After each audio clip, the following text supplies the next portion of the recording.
Welcome to Happy, Healthy, Whole, and Rich, where faith meets action and transformation is non-negotiable. I'm Tina Brinkley Potts, and I believe now is the time to step boldly into your power, walk in divine wisdom, and claim the life you were meant to live. Each episode, I'll bring you real, unfiltered truth, because this world needs leaders who refuse to shrink. Let's get it.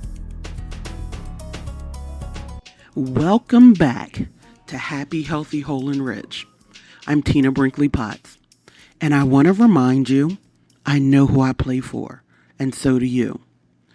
We're 5 days into this series now, and I want to pause before we move any further, because I think it's easy to hear 4 different teachings across 4 different days and start treating them like 4 separate lessons instead of one unfolding picture. So today, no new law, no new story. Today is case study day. We're going all the way back to Marcus, the story that opened this entire series. And I want to walk you through his whole picture again. But this time, looking at it through all 3 laws we've covered so far, all at once, the way I actually saw it as it was unfolding in real time. Divine Oneness, vibration, correspondence, 3 different lenses, 1 man, 1 belief. And by the end of today, I think you're going to see exactly how these laws don't operate one at a time in real life. They operate together, layered on top of each other in every single decision a person makes. Let's rebuild the whole picture. Marcus is an artist with a small road team, a road manager, and a DJ who's been with him for years. He came to me wanting to reduce my commission on an all-in bookings, the ones where I handle every piece of logistics and carry the most risk, so he could free up money to hire dancers for a huge performance. That money was going to come out of the same pool that was already going to his existing, loyal, already frustrated team. I told you back on day 1 that this wasn't the first time losing a team member over this exact issue. And on day 2, I gave that person a name, Trevor. The DJ before this one, who didn't leave for a better offer. He left because he got tired of asking for money that was already his. Different chapter of Marcus's career, same root cause. I want to pause here and say something important, because I don't want this to sound like Marcus hasn't grown, because he absolutely has. When I first started working with him, he was getting $2,500 to $3,000 a gig. Today, he's consistently averaging around $12,000 a gig, and some gigs landing as high as $25,000.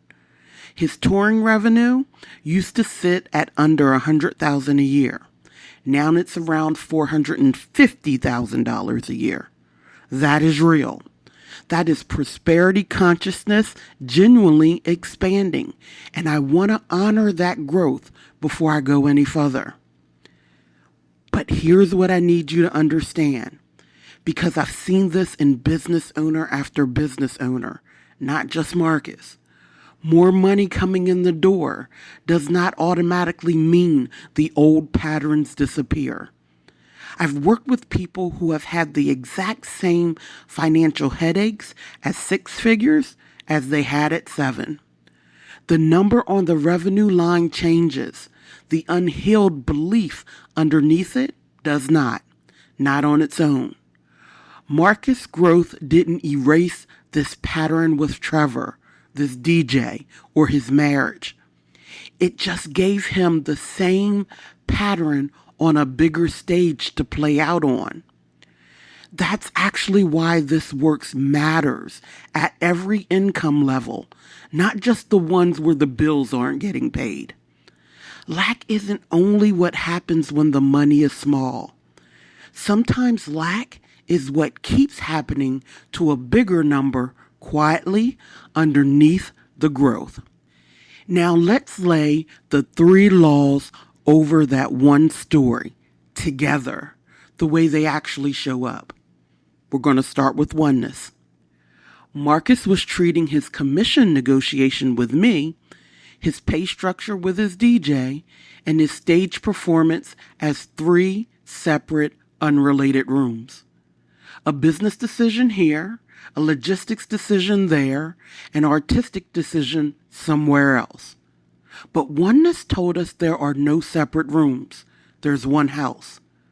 The DJ's morale doesn't stay contained in the team pay room. It walks down the hall and shows up in the stage energy room, whether Marcus can see that hallway or not. Now layer in vibration. Underneath that commission ask wasn't neutral business strategy. It was frequency. And there might not be enough frequency, born out of financial pressure and the belief that the way to elevate a performance was to add something external rather than trust what was already there. And frequencies don't stay contained either. They move. Before Marcus ever said a word to his DJ about pay, the contemplation of that shift was already rippling through the space between them.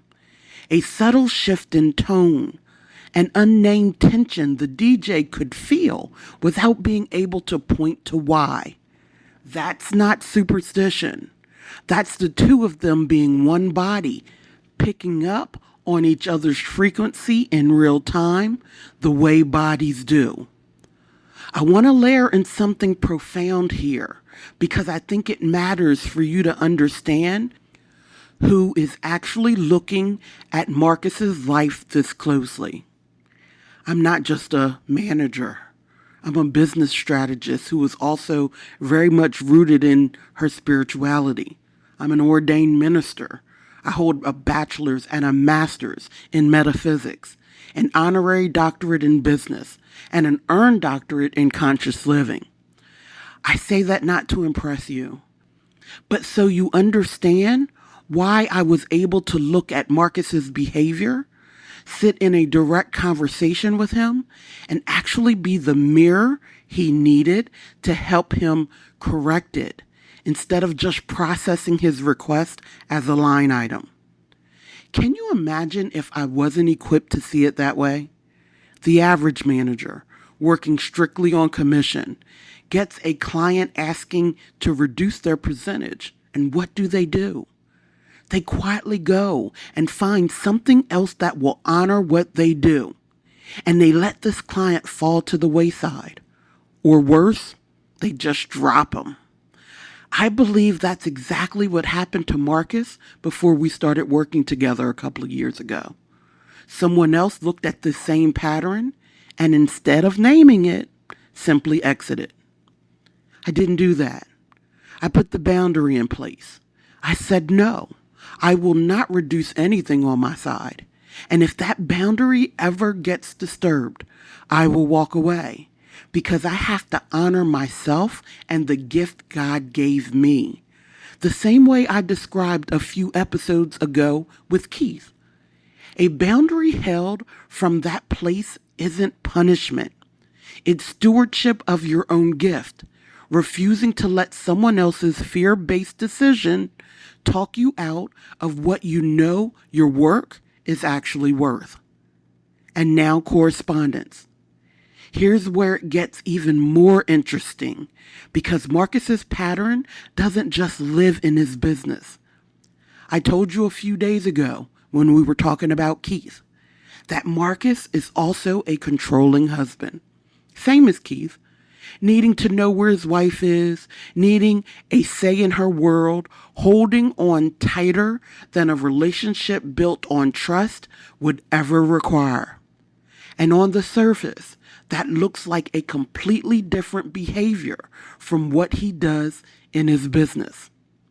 In business, he's willing to take resources away from what's proven.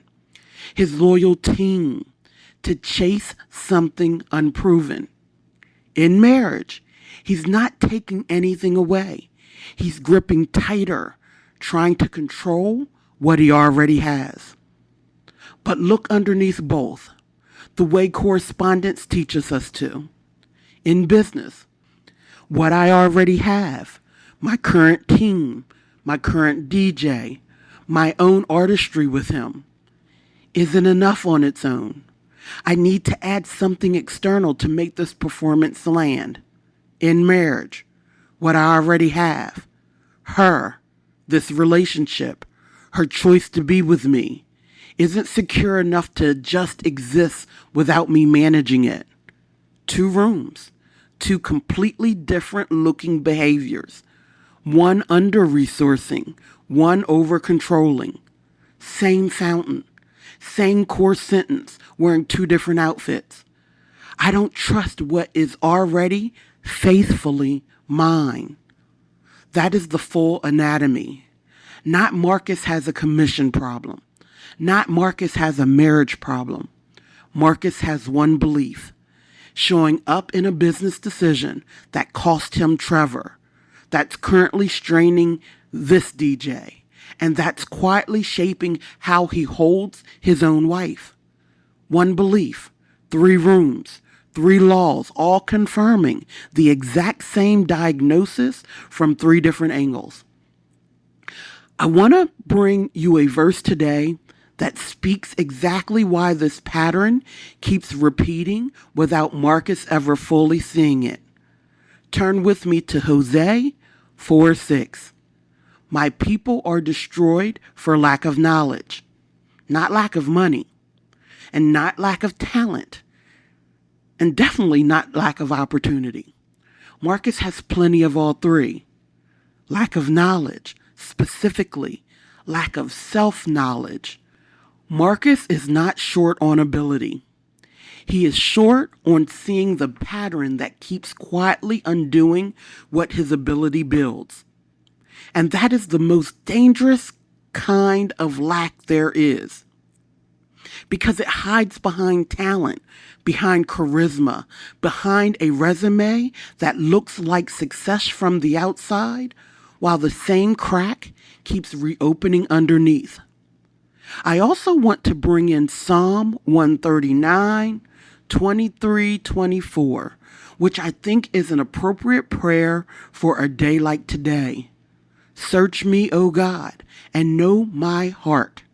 Try me and know my thoughts, and see if there be any wicked way in me, and lead me in the way everlasting. Notice, in this scripture, David isn't asking God to fix his circumstances. He's asking God to search his heart, to go to the source, the way we talked about on day 4. That's the prayer underneath this entire series. Not God, fix my team, fix my marriage, fix my money, but God, search me and show me the one thing underneath all 3. Here's what I want you to take from today more than anything else. These 12 universal laws are not 12 separate diagnostic tools you pull out one at a time depending on which problem you're looking at. They are 12 descriptions of the same reality, viewed from 12 different angles. When I looked at Marcus's story, I didn't have to choose whether it was a oneness problem, a vibration problem, or a correspondence problem. It was all 3 simultaneously, because all 3 laws are simply naming different features of the exact same event. Oneness told us the rooms were connected. Vibration told us what was actually moving between those connected rooms, a frequency, before a single word was spoken. And correspondence told us that frequency wasn't random.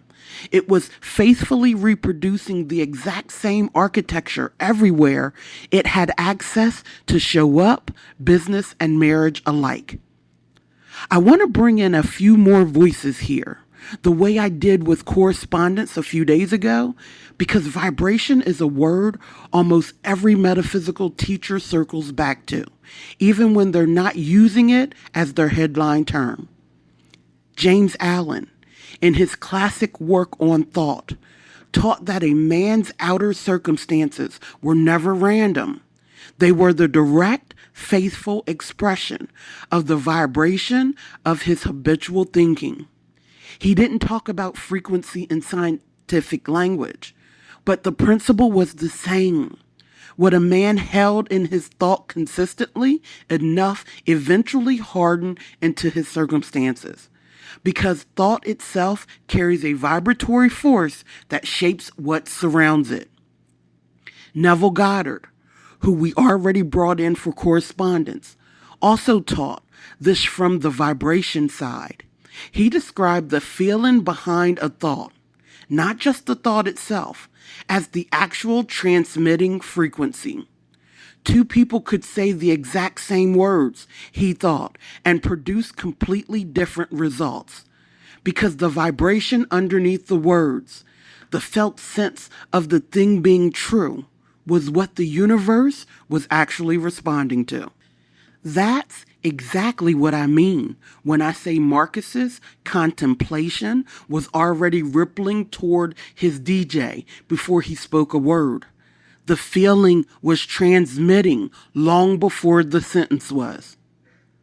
Florence Scovel Shinn taught something similar in her own, more everyday language. She often said that fear was simply faith turned upside down, and that fear vibrated just as powerfully as faith did, calling in the very thing a person was afraid of, and just as much force as faith calls in what's wanted. For Marcus, the fear vibration underneath the commission ask wasn't a passive worry.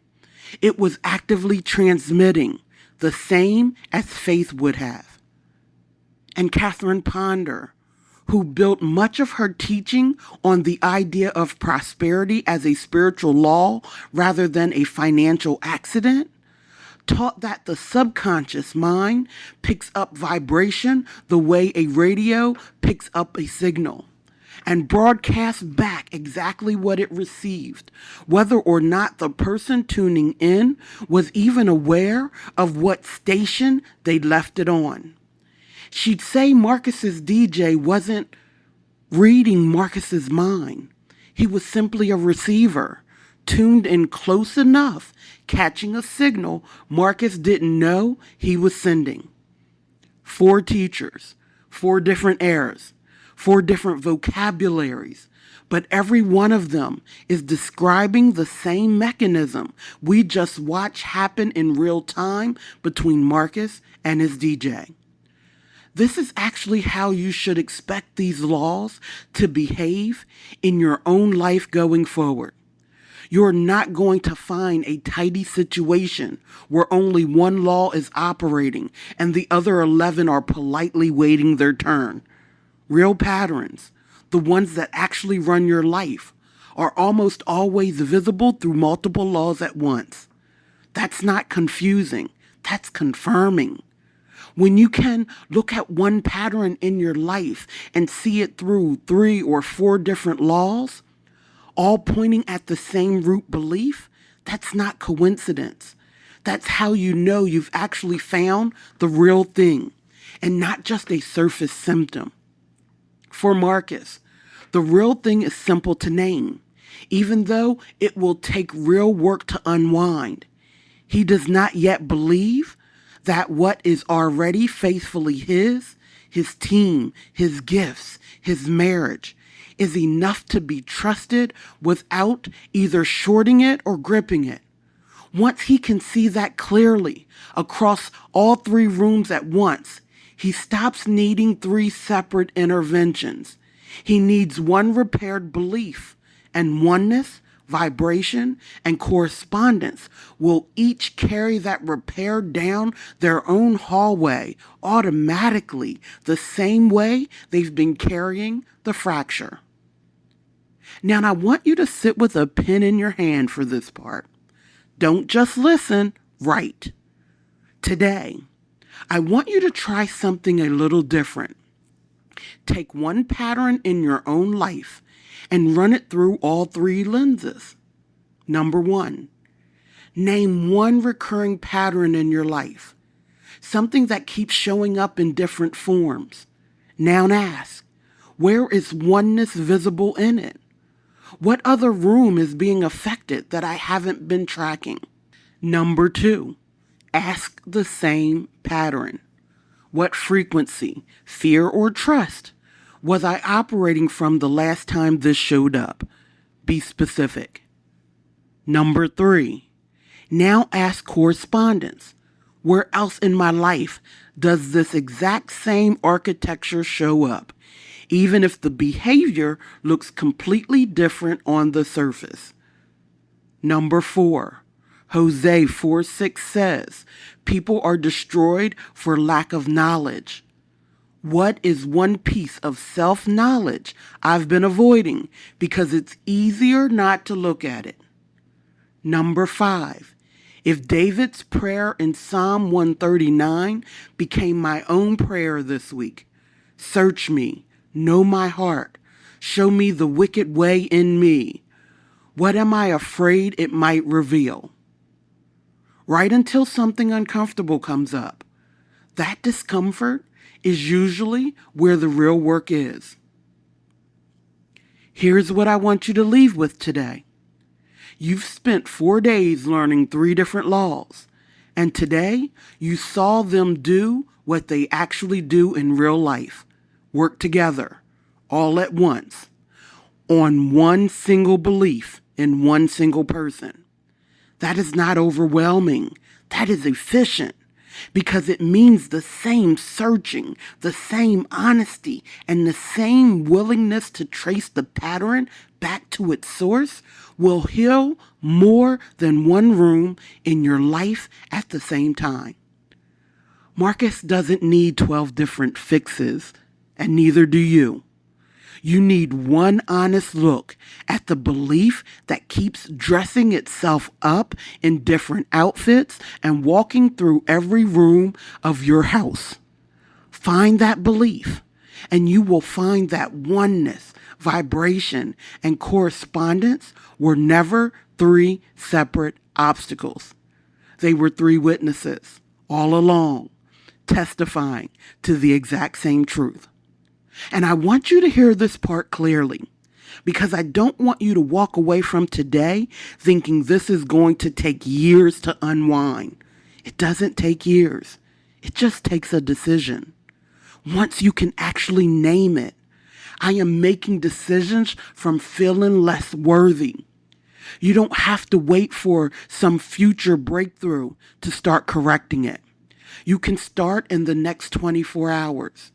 Every decision that comes across your path, every text you answer, every ask you get, every moment you feel that old pull to shrink or to grip, you get to consciously say no. No, I'm not making this decision from lack today. I am going to make the decision from knowing I am whole. The wholeness God already promised me, not the wholeness I have to go earn. That's it. That's the whole assignment. 24 hours of catching yourself and choosing differently on purpose every single time. And in that short amount of effort, I promise you, the world will start looking different. Not because your circumstances changed overnight, but because you stop feeding them from the same old belief. So I'm asking you, are you willing to give me 24 hours? Actually, let me ask that the right way. Are you willing to give yourself 24 hours? Stay happy, stay healthy, stay whole, and stay rich. And understanding this is all you. So it's time to do right by you. If this episode is stirring something in you, do me a favor, share it with someone. Let's help someone rewrite the pact they have unconsciously made with lack. I'll see you tomorrow. Same time, same truth, same walk toward more. This is Happy, Healthy, Whole, and Rich. and we are just getting started. If this message spoke to you, don't keep it to yourself. Share it, live it, and let's grow together. Head over to happyhealthywholerich.com for more powerful teachings and join the movement. Remember, your breakthrough is waiting. You have to show up. Until the next time, stay happy, healthy, whole,